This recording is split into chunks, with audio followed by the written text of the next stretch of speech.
Episode 9 में हम देखते हैं कि दोनों कुक्स को रिजल्ट दिखाए जाते हैं। मिंग के कुक को 8 पॉइंट मिलते हैं, जबकि मिंग के राजदूत ने जेसन को सिर्फ 1 पॉइंट दिया होता है। ये देखकर सब चौंक जाते हैं। राजा बहुत गुस्सा होता है।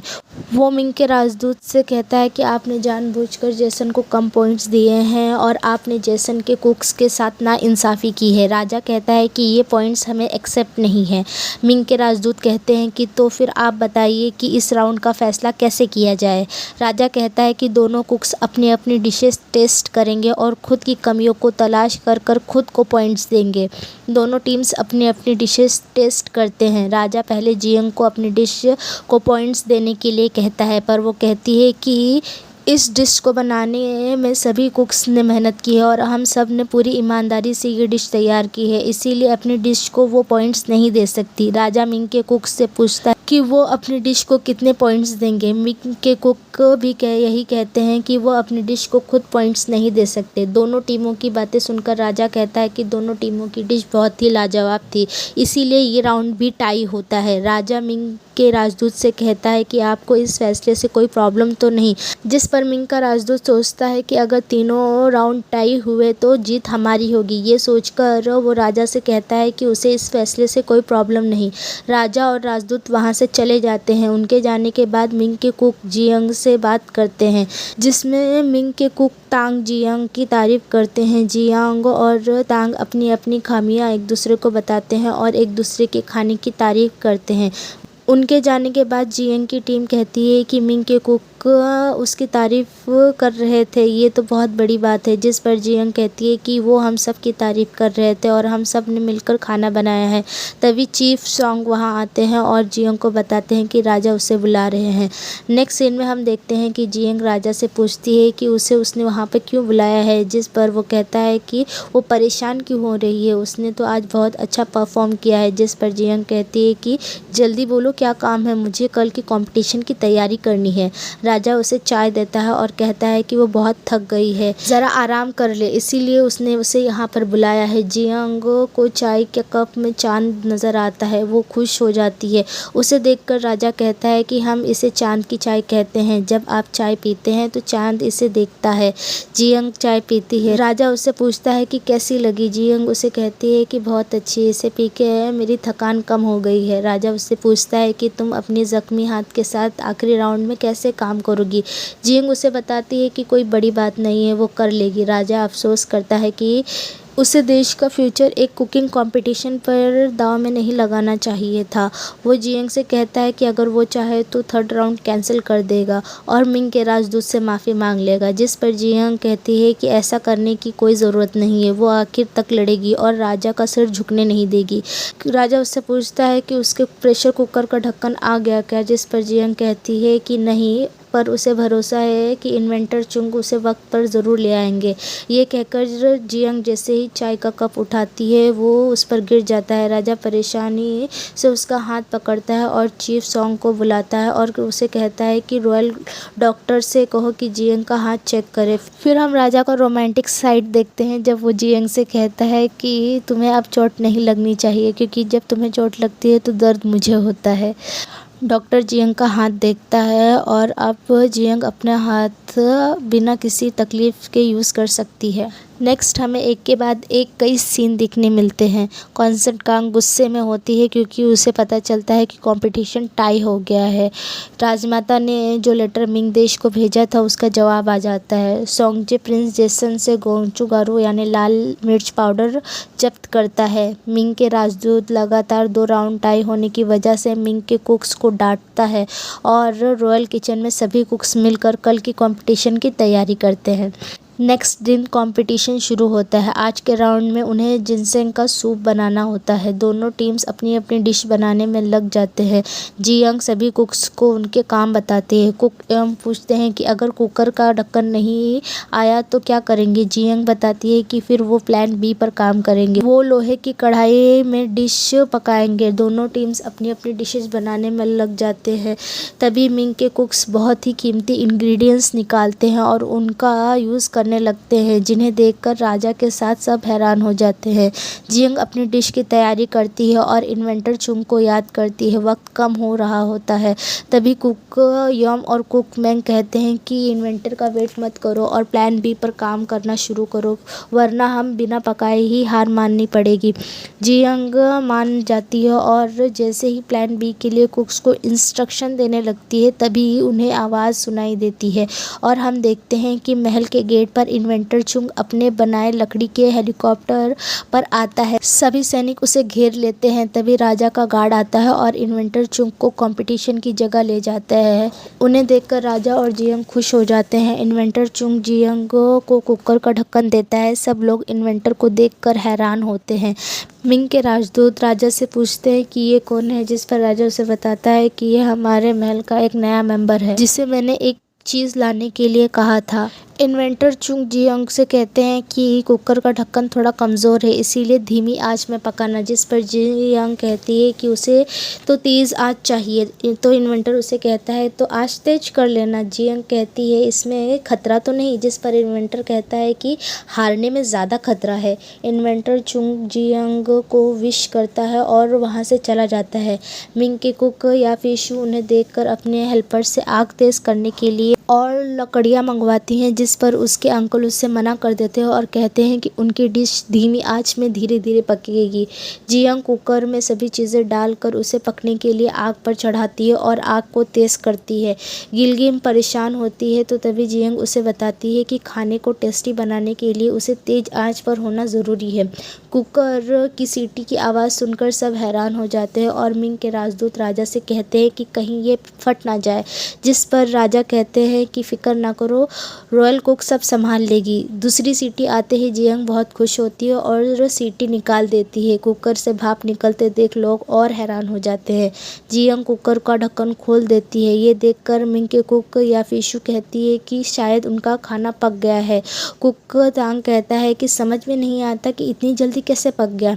कुक एम कहते हैं कि लगता है मिंग के लोगों को और टाइम लगेगा, जिस पर जियंग कहती है यही है साइंस का कमाल, जिससे खाना जल्दी भी बनता है और टेस्टी भी। अब दोनों टीमें अपनी अपनी डिशेस की प्लेटिंग करते हैं। फिर जेसन की डिश टेस्ट की जाती है। राजा और मिंग के राजदूत दोनों डिश टेस्ट करते हैं और ये उनका रिएक्शन होता है। नेक्स्ट मिंग की डिश टेस्ट की जाती है, वो भी उतनी ही अच्छी होती है। दोनों डिश को टेस्ट करने के बाद राजा कहता है कि इस राउंड में दोनों टीम्स एक दूसरे की डिश टेस्ट करेंगे और एक दूसरे को पॉइंट्स देंगे। हर कुक 10 पॉइंट्स देगा। ऐसे टोटल 30 पॉइंट में से नंबर दिए जाएंगे। दोनों टीम्स एक दूसरे की डिश टेस्ट करते हैं। तभी जियंग नोटिस करती है कि मिंग के एक कुक डिश टेस्ट नहीं कर रहा है। तभी कुक कहता है कि वो बिना चखे खाना बनाता है। जियंग कहती है कि कहीं ये एनोरेक्सिक तो नहीं। कुक एम कहता है कि ये क्या होता है। जियंग बताती है कि ये एक ऐसी बीमारी होती है जिसमें खाना खाने की इच्छा नहीं होती। कुक मैंग कहता है कि ये कैसे हो सकता है, वो एक शेफ़ है। जियंग बताती है कि जब भी कोई कुक खाना बनाने में एक लेवल तक पहुंच जाता है, तब उसे खाना खाने का मन नहीं होता। दोनों कुक्स कहते हैं कि अगर खाएंगे नहीं तो पॉइंट्स कैसे देंगे।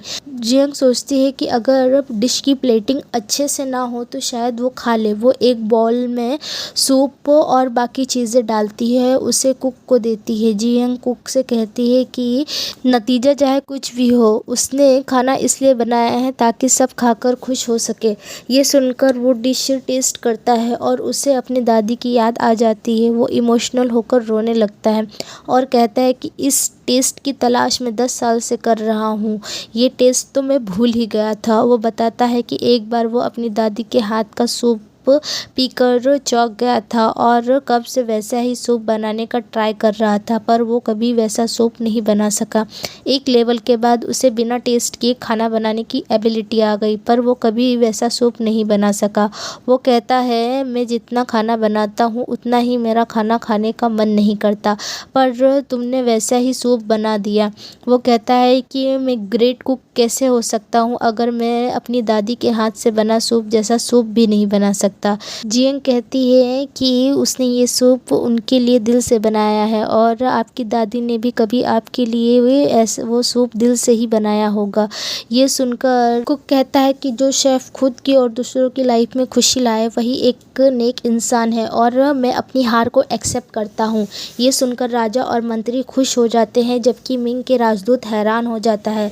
राजा दोनों टीम्स के पॉइंट्स को अनाउंस करता है। मिंग के कुक को जेसन की टीम ने 27 पॉइंट्स दिए होते हैं जबकि जेसन की टीम को मिंग के कुक्स ने 28 पॉइंट दिए होते हैं। जियंग मिंग के कुक का शुक्रिया अदा करती है और हाथ मिलाने के लिए अपना हाथ बढ़ाती है और ये देखकर तांग पूछता है कि ये क्या है, जिस पर जियंग बताती है कि जहाँ से वो आती है वहाँ लोग अलविदा ऐसे ही करते हैं। फिर जेसन के कुक मिंग के कुक से हाथ मिलाते हैं। राजा अनाउंस करता है कि कंपटीशन यहाँ ख़त्म होता है। मिंग के राजदूत हार एक्सेप्ट करते हुए कहता है कि हम जिनसिंग पर अपना हक छोड़ देंगे, पर मिंग जाते वक्त एक गिफ्ट अपने साथ ले जाना चाहते हैं। राजा उनसे पूछता है कि क्या चाहिए आपको, जिस पर वो बताते हैं कि वो रॉयल कुक जियंग को अपने साथ ले जाना चाहते हैं और मिंग के राजा के सामने एज गिफ्ट पेश करना चाहते हैं। राजा ये सुनकर बहुत गुस्सा हो जाता है और जियंग और बाकी मंत्री हैरान हो जाते हैं। मिंग के राजदूत ये देखकर हंसने लगते हैं, तभी राजा भी उसके साथ हंसने लगता है और हंसते हंसते राजदूत के सर पर जोर से अपना सर मार देता है। मिंग के सिपाही अपनी तलवार निकाल लेते हैं। मिंग का राजदूत संभलता है और राजा को धमकी देता है कि हर हाल में रॉयल शेफ को अपने साथ ले जाएगा, जिस पर राजा कहता है रॉयल शेफ को साथ ले जाने के लिए आपने बहुत कम सिपाही लाए हैं, आपको तो कम से कम 1 लाख सिपाही लेके आना चाहिए था। ये सुनकर वो हंसने लगता है। राजदूत पूछता है कि क्या आप मिंग के राजदूत का विरोध कर रहे हैं? राजा कहता है हाँ बिल्कुल। तभी राजमाता के आने का अनाउंसमेंट होता है। राजमाता वहाँ आ जाती है और वो राजा से पूछती है यहाँ क्या हो रहा है। राजा उसे कहता है कि यहाँ एक छोटी सी गलतफहमी हो गई है और कुछ नहीं। तभी राजदूत राजमाता से कहता है कि उसे जिनसिंग के साथ लड़कियाँ भी चाहिए, जिस पर राजमाता उस पर चिल्लाती है और उसे मिंग का लेटर देती है जो मिंग के पिछले राजा की दूसरी बीवी कॉन्सेंट योंग का होता है, जो राजमाता की मौसी होती है। लेटर देखकर राजदूत घबरा जाता है और राजमाता के कदमों में गिर जाता है और उनसे माफ़ी मांगता है और कंपटीशन की शर्तों को पूरा करने का वादा करते हुए वहां से घबराते हुए चला जाता है। राजमाता राजा को डांटती है और कहती है कि आप ऐसे जज्बाती फैसला कैसे ले सकते हैं और अगर उनके पास वो लेटर नहीं होता तो हालात और बिगड़ सकते थे। राजा राजमाता से माफ़ी मांगता है। राजमाता राजा से रिक्वेस्ट करती है कि राजकुमार जियोंग को रॉयल शेफ के हाथों का खाना खाना है। राजा कहता है कि कल राजा इसकी अरेंजमेंट कर देगा। ये सुनकर राजमाता वहाँ से चली जाती है। नेक्स्ट सीन में कॉन्सेंट कांग और प्रिंस जेसन जियंग के खाने में स्लो पॉइजन डालने का प्लान करते हैं जिसे राजकुमार जिनयोंग को खाने वाले होते हैं। दूसरी तरफ राजा अपने सिपाहियों को गद्दारों का पता लगाने के लिए कहता है। नेक्स्ट सीन में हम देखते हैं जियंग और गिलगिम अपने कमरे में आराम करते हैं। दोनों खुश होते हैं क्योंकि उन्होंने देश को बचाया था। दूसरी तरफ राजा जियंग को याद करता है और अपनी बुक में खाने की ड्राइंग बनाता है। दूसरे दिन राजा जियंग से उसके छोटे भाई के लिए खाना बनाने के लिए कहता है और दोनों एक दूसरे से बातें करते हैं और राजा जियंग को नई यूनिफॉर्म देता है जिसे देखकर जियंग बहुत खुश हो जाती है। राजा उसे कहता है कि मेरे छोटे भाई के साथ जब मेरा खाना हो जाए तो मुझसे मिलने ग्रीन हाउस में आना। जियंग उसे बताती है कि उसे मिंग के कुक से मिलना है, जिस पर राजा गुस्सा हो जाता है पर जियंग को देखकर कहता है कि ठीक है, उन्हें अलविदा कहने के बाद आ जाना और देर नहीं करना। जियंग राजकुमार और राजा के लिए खाना बनाती है और दोनों को खाना बहुत अच्छा लगता है। नेक्स्ट सीन में हम देखते हैं कि जियंग मिंग के लोगों को अलविदा कह रही होती है और तोहफे में उन्हें जिनसिंग देती है। दोनों एक दूसरे को अलविदा कहते हैं और मिंग के कुक तांग जियंग को बताते हैं कि मुझे यहाँ की राजनीति से कोई मतलब नहीं, पर राजा को ये बात बता देना कि अक्सर चीज़ों के किनारे साफ साफ नहीं दिखाई देते और सोते वक्त दरवाजे की कुंडी अच्छे से लगा कर सोए। जियंग बाकी कुक्स के साथ जा रही होती है, तब जियंग तांग की बातों को सोच रही होती है। तभी वहाँ रानी आ जाती है और जियंग को थप्पड़ मारती है और जियंग से कहती है कि आज से तुम कभी राजा के लिए खाना नहीं बनाओगी। जियंग पूछती है ऐसा क्यों। तब रानी उसे बताती है कि उसके हाथ से बने खाने खाकर राजकुमार जिमियोंग मौत के मुंह में है। ये सुनकर जियोंग घबरा जाती है। रानी सैनिकों को कहती है कि वो जियोंग को पकड़ ले। सिपाही जियोंग को पकड़ कर लेकर जाते हैं। कॉन्सन कांग की हेडमेड उसे जियोंग के बारे में बताती है और ये सुनकर वो खुश हो जाती है। वो अपनी हेडमेड से पूछती है कि उसने फीमेल डॉक्टर का क्या किया। हेडमेड बताती है कि उसने उससे महल से चोरी चुपके से निकाल दिया है। दूसरी तरफ हम देखते हैं कि जियोंग रानी से कहती है कि उन्हें कोई गलतफहमी हुई है और वो बेकसूर है, पर रानी उसकी बात नहीं सुनती और उसे चुप रहने के लिए कहती है और वो अपने सिपाहियों को जियोंग को टॉर्चर करने का हुक्म देती है। एंड में हम देखते हैं कि रानी जियोंग को टॉर्चर कर रही होती है जबकि राजा जियोंग का ग्रीन हाउस में वेट कर रहा होता है।